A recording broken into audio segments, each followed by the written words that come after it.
বিভিন্ন সময়ে সরকারি হস্তক্ষেপে বন্ধ হয়ে যাওয়া অনলাইন সংবাদ মাধ্যম শীর্ষনিউজ.com নতুন করে পথ চলা শুরু করেছে। দীর্ঘ ১৫ বছর বন্ধ থাকার পর সোমবার ঢাকা রিপোর্টার্স ইউনিটিতে আয়োজিত এক অনুষ্ঠানের মাধ্যমে আনুষ্ঠানিকভাবে এর নতুন যাত্রার সূচনা হয়। অনুষ্ঠানে প্রধান অতিথি হিসেবে উপস্থিত থাকা বিএনপির স্থায়ী কমিটির সদস্য আমির খসরু মাহমুদ চৌধুরী বলেন, অগণতান্ত্রিক সরকার যতদিন থাকবে মিডিয়ার প্রতি নিয়ন্ত্রণ বেড়ে যাবে। এ সময় জাতীয় ঐক্যের কথা বলার সময় ইতিহাসকে স্বীকার করার মানসিকতা রাখার আশা ব্যক্ত করে তিনি বলেন, নির্বাচনের রোডম্যাপ দিলেই গণতন্ত্র কাজ করা শুরু করবে। একটি অগণতান্ত্রিক সরকার যদি সেটা যেই সরকারই হোক চলতেই থাকে, আপনি দেখবেন আপনাদের মিডিয়ার উপর নিয়ন্ত্রণ বাড়তে থাকবে। এটাতে these are the golden rule. যে মুহূর্তে আপনি নির্বাচনের কথা বলবেন, রোডম্যাপ দেবেন, দেশ গণতান্ত্রিক মোডের মধ্যে ঢুকে যাবে, প্রক্রিয়ার মধ্যে ঢুকে যাবে, গণতন্ত্র তখন থেকে কাজ করতে শুরু করবে।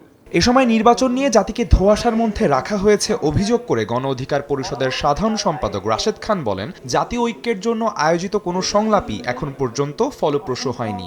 নির্বাচন নিয়ে সরকারের ভাবনা কি, এখনো পর্যন্ত পুরো জাতি ধোঁয়াশার মধ্যে রয়েছে। এর আগেও আমরা সংলাপ করেছি, কোনো একটি সংলাপ ফলপ্রসূ হয়নি। আমাদেরকে ডাকে, চা নাস্তা সিঙ্গারা খাওয়ায়, এরপরে উপদেষ্টা পরিষদের কোনো সিদ্ধান্ত আমরা জানতে পারি না। এরই নাম সংলাপ হতে পারে না। এ সময় বিপ্লবী ওয়ার্কার্স পার্টির সাধারণ সম্পাদক সাইফুল হক বলেন, ক্ষতিগ্রস্ত সাংবাদিকদের পুনর্বাসন এবং আর্থিক সহায়তার ব্যবস্থা রাষ্ট্র থেকে করতে হবে। তিনি আরও বলেন, মানবিক করিডোরের মাধ্যমে দেশকে ঝুঁকির মধ্যে ফেলে দেওয়ায় সরকারের নিরপেক্ষতা প্রশ্নবিদ্ধ হয়েছে।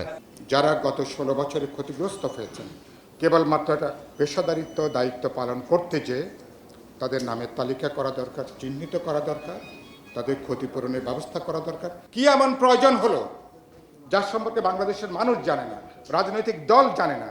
ওনাকে প্রমোশন দিতে দিতে দিতে দিতে বাস্তবে পরোক্ষভাবে প্রায় 3 বাহিনীর উপরে একটা খবরদারি করবার জন্যে ওনাকে নিরাপত্তা উপদেষ্টা করা হয়েছে, যিনি ইতিমধ্যে আমাদেরকে বড় ধরনের বিপদের মধ্যে ফেলে দিয়েছেন।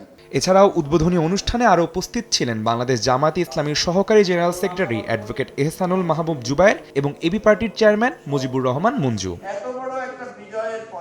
আদনান তুর্য, সময় সংবাদ, ঢাকা।